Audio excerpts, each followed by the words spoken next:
حضرت ابو سلمہ رضی اللہ تعالیٰ عنہ سے روایت ہے، فرماتے ہیں کہ رسول اللہ صلی اللہ علیہ وآلہ وسلم نے عفیفہ کائنات سے ارشاد فرمایا کہ اے عائشہ، یہ جبرائیل ہیں، یہ آپ کو سلام کہتے ہیں۔ تو عفیفہ کائنات نے جواباً ارشاد فرمایا وعلیہ السلام ورحمۃ اللہ۔ عفیفہ کائنات فرماتی ہیں کہ رسول اللہ صلی اللہ علیہ وآلہ وسلم جبرائیل امین کو دیکھ رہے تھے اور میں نہیں دیکھ رہی تھی۔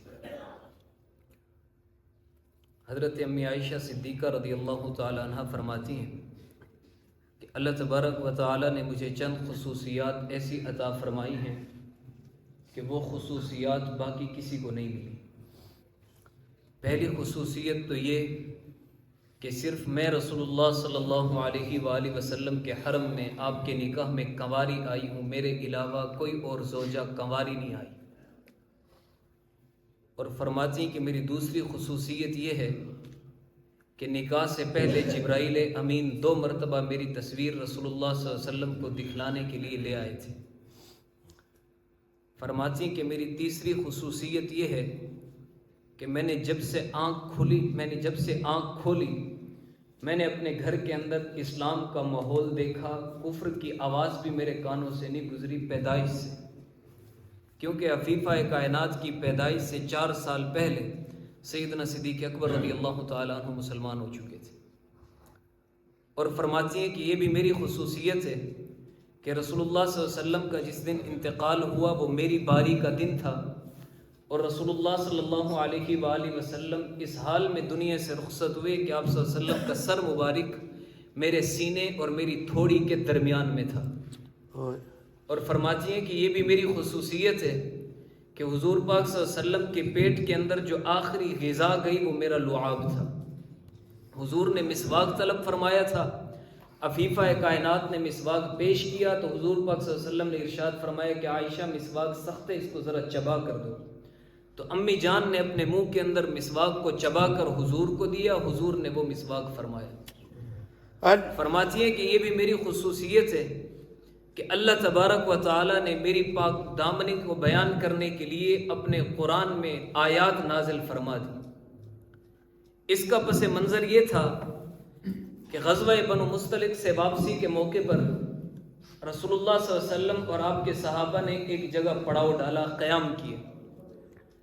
عفیفہ کائنات قضائے حاجت کے لیے قافلے سے بہت دور چلی گئی، واپس آنے میں تاخیر ہوئی۔ اس دوران قافلے والے کوچ کر گئے تھے، نکل گئے تھے۔ جب عفیفہ کائنات واپس پہنچی تو قافلے میں سے کوئی آدمی باقی نہیں تھا، کیونکہ عفیفہ کائنات ایک ہودج کے اندر بیٹھا کرتی تھی۔ وہ ہودج صحابہ جہاں رکنا ہوتا اس کو اونٹنی سے اتار کے نیچے رکھ دیتے، جب روانہ ہونا ہوتا اس کو اٹھا کے اوپر رکھ دیتے۔ امی جان کا وجود کو اتنا بھاری بھرکم نہیں تھا، پتلے دبلے سے وجود کی تھی، اس لیے اندازہ نہیں ہوا، وہ ہودج اوپر رکھ کر روانہ ہو گئے۔ عفیفہ کائنات فرماتی ہیں کہ میں وہیں بیٹھ گئی کہ جب اگلی منزل پر اگلے مقام تک حضور رکیں گے، مجھے نہیں پائیں گے تو یقیناً یہیں واپس آئیں گے۔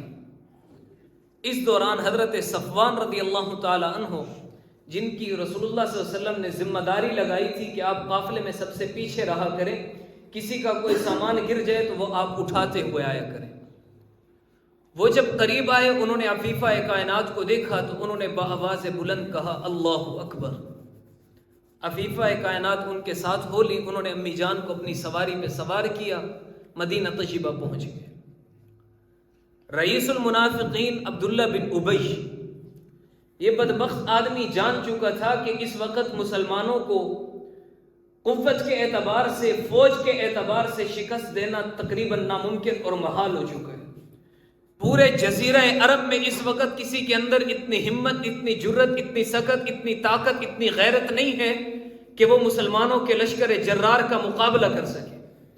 تو اس نے ایک سوچی سمجھی سکیم اور منصوبے کے تحت عفیفہ کائنات سلام اللہ علیہا کی پاک دامنی کے اوپر عیب لگا دیا، اور اس نے انتہائی غلیظ قسم کی گفتگو عفیفہ کائنات کے کردار کے بارے میں کی۔ اور یہ بات چند ہی وقت کے اندر، تھوڑے سے وقت کے اندر پورے مدینہ طیبہ میں ہوا پکڑ گئی، پھیل گئی۔ اب رسول اللہ صلی اللہ علیہ وآلہ وسلم کو علم ہوا کہ منافقین نے رسول اللہ صلی اللہ علیہ وسلم کی عزت کے اوپر اتنا کیچڑ اچھال دیا ہے اور اس قدر گھنونا الزام انہوں نے عفیفہ کائنات کے دامن پہ لگا دیا ہے۔ رسول اللہ صلی اللہ علیہ وآلہ وسلم مسلسل پریشان ہیں۔ رسول اللہ صلی اللہ علیہ وسلم ہر وقت اشکبار رہتے، پریشان رہتے، کچھ سمجھ نہ آتا کہ اب کیا کرنا چاہیے۔ اور عفیفہ کائنات جب اس غزوے سے واپس آئیں تو ان کو ویسے بخار آ گیا، وہ سوئی رہتی، ان کو اس سارے واقعے کا علم نہیں تھا۔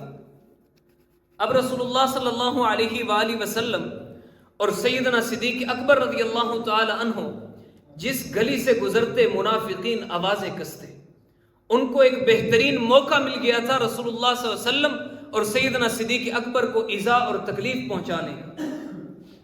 ادھر سے عفیفہ کائنات نے رسول اللہ صلی اللہ علیہ وسلم سے اجازت طلب کی کہ یا رسول اللہ صلی اللہ علیہ وسلم میں اپنے ابا کے گھر جانا چاہتی ہوں۔ پہلے معاملہ یہ ہوتا تھا کہ جب عفیفہ کائنات اجازت طلب کرتی کہ یا رسول اللہ صلی اللہ علیہ وسلم میں ابا کے گھر جانا چاہتی ہوں، تو حضور فرماتے کہ عائشہ کس سے ملنا چاہتی ہوں؟ اگر صدیق سے ملنا چاہتی ہو میں صدیق کو یہاں بلا لیتا ہوں، اگر اپنی والدہ ام رمان سے ملنا چاہتی ہو میں اس کو بلا لیتا ہوں، بہن بھائیوں سے ملنا چاہتی ہو میں ان کو بلا لیتا ہوں۔ عائشہ جب آپ گھر سے جاتی ہو میں محمد کا دل نہیں لگتا، آپ گھر سے نہ جایا کرو۔ تو عفیفہ کائنات نے آج جب اجازت طلب کی، رسول اللہ صلی اللہ علیہ وسلم خاموش رہے۔ امی جان سمجھ گئیں کہ اجازت ہو گئی۔ عفیفہ کائنات اپنے گھر آئیں، آ کر اپنی والدہ سے پوچھتی ہیں کہ امی یہ کیا معاملہ ہے، حضور پریشان لگ رہے ہیں، حضور کو کیا تکلیف ہے؟ تو ماں نے کہا کہ بیٹی خوش تو ہم بھی نہیں ہیں، پریشانی میں تو ہم بھی بہت زیادہ ہیں۔ عفیفہ کائنات نے وجہ پوچھی تو ماں نے کوئی وجہ نہیں بتائی۔ پھر ام مستح کی زبانی عفیفہ کائنات کو اطلاع ہوئی کہ آپ کے کردار کے اوپر، آپ کے دامن کے اوپر منافقین نے اس طرح کیچل اور گندگی اچھال دی۔ جب عفیفہ کائنات کو اس سارے واقعے کو علم ہوا تو امی جان دوڑتی ہوئی گھر کے کونے میں چلی گئی اور جانماز بچھا کر سجدے میں گر گئی اور شدید بخار ہو گیا عفیفہ کائنات کو۔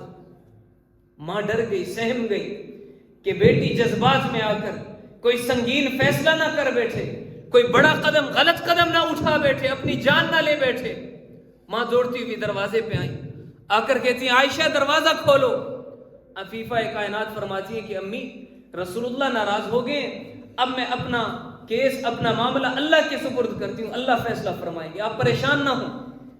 ادھر رسول اللہ صلی اللہ علیہ وسلم مسلسل پریشانی کے عالم میں مبتلا ہے اور اس سارے واقعے کو 1 مہینہ یا 40 دن گزر گئے۔ وہ رسول اللہ صلی اللہ علیہ وآلہ وسلم کی وہ زوجہ تھی کہ حضور نے جب پانی پینا ہوتا فرماتے عائشہ پانی لاؤ، امی جان پانی لاتی، حضور آپ خورے کو پکڑتے پھر امی جان کے ہاتھ میں دیتے کہ عائشہ پہلے پانی آپ پی لو، پھر امی جب پانی پیتی جہاں امی کے ہونٹ لگتے حضور اسی جگہ ہونٹ رکھ کے پانی پیا کرتے تھے۔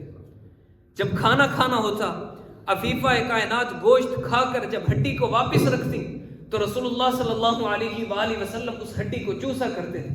ایک مرتبہ عفیفہ کائنات نے پوچھا کہ یا رسول اللہ یہ ہڈی پر تو گوشت نہیں ہے، آپ کیا چوستے ہیں؟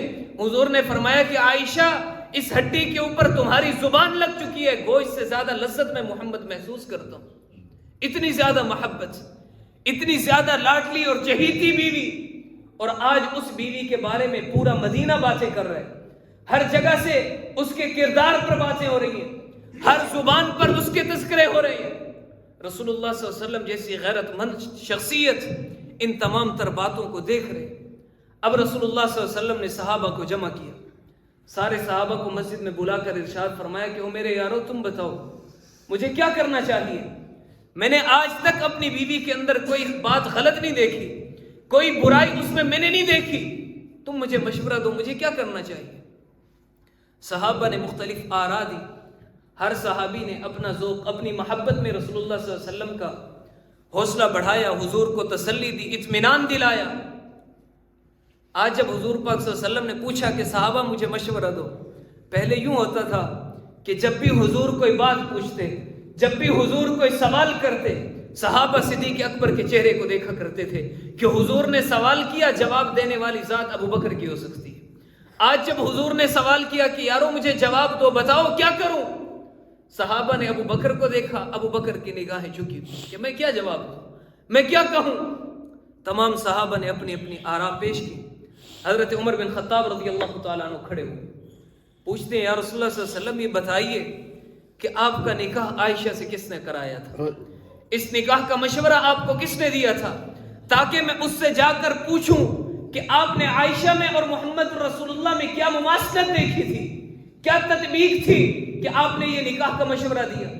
رسول اللہ صلی اللہ علیہ وسلم نے ارشاد فرمایا کہ ابو عمر، مجھے مشورہ تو اللہ تبارک و تعالیٰ نے دیا تھا۔ جبرائیل مسلسل 2 یا 3 مرتبہ امی عائشہ کی تصویر لے کر میرے پاس آئے تھے۔ جبرائیل نے آ کر کہا تھا کہ اللہ نے آپ کا نکاح ان سے طے کر دیا ہے۔ تو حضرت عمر بن خطاب نے کہا یا رسول اللہ صلی اللہ علیہ وسلم، پھر آپ اس معاملے کو اللہ کے حوالے کر دیجئے، آپ وحی کا انتظار کیجئے، اور اب کے بعد جس نے عفیفہ کائنات کے دامن پر، عفیفہ کائنات کے کردار پر ایک لفظ بھی بولا تو فاروق کی تلوار اس کا سامنا کرے گی، فاروق کی تلوار اب اس سے نمٹے گی۔ رسول اللہ صلی اللہ علیہ وسلم نے جب حضرت عمر بن خطاب کی یہ گفتگو سنی، حضور نے فرمایا جزاک اللہ عمر بن الخطاب، اے عمر تم نے تو میرا بوجھ ہلکا کر دیا، میری ساری پریشانی، ساری تکلیف ہٹا دی۔ اب یہ گفتگو ہونے کے بعد، یہ سارے محفل اور مشورہ ہونے کے بعد رسول اللہ صلی اللہ علیہ وآلہ وسلم سیدنا صدیق اکبر رضی اللہ تعالیٰ عنہ کے دروازے پر آتے ہیں۔ دروازے پر دستک دی، آپ کی والدہ نے دروازہ کھولا، حضور نے پوچھا کہ میری حمیرہ کا کیا حال ہے؟ آپ کی والدہ نے بتایا کہ یا رسول اللہ صلی اللہ علیہ وسلم، اس دن سے عائشہ تو کوئی بات نہیں کرتی، عائشہ نے تو اس دن سے کھانا پینا چھوڑ دیا ہے، یا رسول اللہ ہر وقت روتی رہتی ہے، ہر وقت سر سجدے میں رکھ کے پڑی رہتی ہے۔ رسول اللہ صلی اللہ علیہ وآلہ وسلم نے، عفیفہ کائنات فرماتی، جب حضور گھر آئے میں نے محبوب کی آواز سنی، آواز کی لذت اور مٹھاس میرے کانوں میں پہنچا۔ فرماتی ہیں خدا کی قسم میرا جی چاہتا تھا کہ میں دوڑتی ہوئی جاؤں اور حضور کے دامن رحمت سے چمٹ جاؤں۔ پھر میں نے اپنے قدم روکے، اپنے آپ پر ضبط کیا کہ عائشہ صبر کر جاؤ، اب آپ اپنا فیصلہ اللہ کے حوالے کر چکی ہو، وہاں سے فیصلہ آنے۔ اب حضور نے کچھ دیر آپ کی والدہ سے گفتگو کرنے کے بعد آواز دی کہ عائشہ ادھر آؤ۔ امی جان فرماتی کہ اب میں اپنے قدم نہیں روک سکی، میں دوڑتے ہوئے حضور کے سامنے آئی، میں نے عرض کی جی یا رسول اللہ صلی اللہ علیہ وسلم فرمائیے۔ حضور نے فرمایا کہ عائشہ تمہارے بارے میں منافقین یہ باتیں کر رہے ہیں، تم کیا کہو گی اپنی صفائی کے بارے میں؟ عفیفہ کائنات نے جواب دیا کہ یا رسول اللہ صلی اللہ علیہ وسلم، میں وہی بات کہوں گی جو حضرت یوسف کے والد نے کہی تھی کہ میں اپنا دکھڑا، اپنی فریاد، اپنا درد، اپنی تکلیف علیم بذات الصدور کو بتا چکی ہوں، جو سارے واقعے سے بھی واقف ہے، میرے کردار کو بھی جانتا ہے اور دلوں کے رازوں کو بھی جانتا ہے، میں اس کو بتا چکی ہوں، مزید میں کسی کو کچھ نہیں کہنا چاہتی۔ رسول اللہ صلی اللہ علیہ وسلم سے بھی یہ گفتگو جاری تھی۔ رسول اللہ صلی اللہ علیہ وآلہ وسلم کے اوپر وحی کے اثرات نمودار ہونے لگے۔ رسول اللہ صلی اللہ علیہ وسلم نے اپنی چادر، اپنی کملی مبارک اوڑھ لی۔ کچھ دیر کے بعد رسول اللہ صلی اللہ علیہ وآلہ وسلم نے کملی مبارک کو، چادر مبارک کو ہٹایا۔ عفیفہ کائنات فرماتی ہیں میں نے بغور حضور کے چہرے اقدس کو دیکھا، تو جب میں نے حضور کے چہرے کو دیکھا تو میں خوش ہو گئی، میں مطمئن ہو گئی کہ اللہ تبارک و تعالیٰ نے میری بلاد کا کوئی طریقہ بنا دیا، حضور کے دل میں القاء کر دیا، حضور کو اطلاع کر دی کہ تمہاری بیوی پاک دامن ہے۔ عفیفہ کائنات فرماتی ہیں پھر رسول اللہ صلی اللہ علیہ وسلم نے مجھے دیکھ کر فرمایا کہ عائشہ تمہیں مبارک ہو، اللہ تبارک و تعالیٰ نے تمہاری برات کا، تمہاری پاک دامنی کا اعلان کر دیا۔ پھر رسول اللہ صلی اللہ علیہ وآلہ وسلم نے 18 آیات میری پاک دامنی کے بارے میں پڑھی اور تلاوت کی۔ عفیفہ کائنات فرماتی ہیں کہ مجھے یقین تھا کہ اللہ تبارک و تعالیٰ میری پاک دامنی کا ضرور اعلان فرمائیں گے، ضرور حضور کو اطلاع ہوگی، لیکن فرماتی ہیں خدا کی قسم مجھے یہ اندازہ نہیں تھا کہ اللہ تبارک و تعالیٰ میری شان کے اندر، میری پاک دامنی کے اندر اپنے قرآن کی 18 آیتیں نازل کر دیں گے۔ رسول اللہ صلی اللہ علیہ وآلہ وسلم نے ارشاد فرمایا اولئک مبرؤون مما یقولون، کہ عائشہ اللہ کہتے ہیں کہ تمہاری رفیقہ حیات ان تمام تر باتوں سے پاک ہے جو منافقین کہتے ہیں۔ پھر اللہ تبارک و تعالیٰ نے ارشاد فرمایا لہم مغفرۃ ورزق کریم، کہ عائشہ کے اس سارے معاملے کے اندر جو لوگ پریشان رہے، جو آنکھ اشکبار رہی، جن لوگوں نے اپنی ماں کے غم میں شرکت کی، میں رب ان تمام کے لیے مغفرت کا اعلان کرتا ہوں اور ان تمام کے لیے وافر اور کثیر رزق کا بھی اعلان کرتا ہوں جی۔ اور پھر اللہ تبارک و تعالی نے ان منافقین کے بارے میں 10 سنگین جملے ارشاد فرمائے، سخت ترین جملے ارشاد فرمائے، شدید ترین جملے ارشاد فرمائے۔ رسول اللہ صلی اللہ علیہ وسلم نے عرض کی اللہ منافقین بڑی بڑی قسمیں اٹھا کے کہتے ہیں کہ عفیفہ کائنات پاک دامن نہیں ہے، تو اللہ تبارک و تعالی نے ارشاد فرمایا وَلَا تُطِعْ كُلَّ حَلَّافٍ مَّهِينٍ، اے نبی آپ ان کی قسموں پر اعتماد نہ کیجئے، یہ بدبخت جھوٹے ہیں، یہ ذوالوجہین ہیں، ان کی زبان میں اور ان کے قلب میں بڑے فاصلے ہیں۔ اللہ تبارک و تعالی فرماتے ہیں کہ ان کی تو نسل بھی مشکوک ہے جو عفیفہ کائنات کی پاک دامنی پر گفتگو کرتے ہیں۔ علماء نے بالاتفاق اس سے یہ مسئلہ مستنبط کیا ہے اور متفقہ مسئلہ ہے کہ عفیفہ کائنات کی عزت اور آپ کی عفت اور آپ کی پاک دامنی قرآن سے ثابت ہے۔ اگر اس کے بعد کوئی بھی انسان عفیفہ کائنات کی عفت کے بارے میں، آپ کی پاک دامنی کے بارے میں گفتگو کرتا ہے، کلام کرتا ہے، تو وہ انسان دائرہ اسلام سے خارج ہے۔ دعا ہے کہ اللہ تبارک و تعالی ہم سب کو عمل کی سمجھ کی توفیق عطا فرمائے۔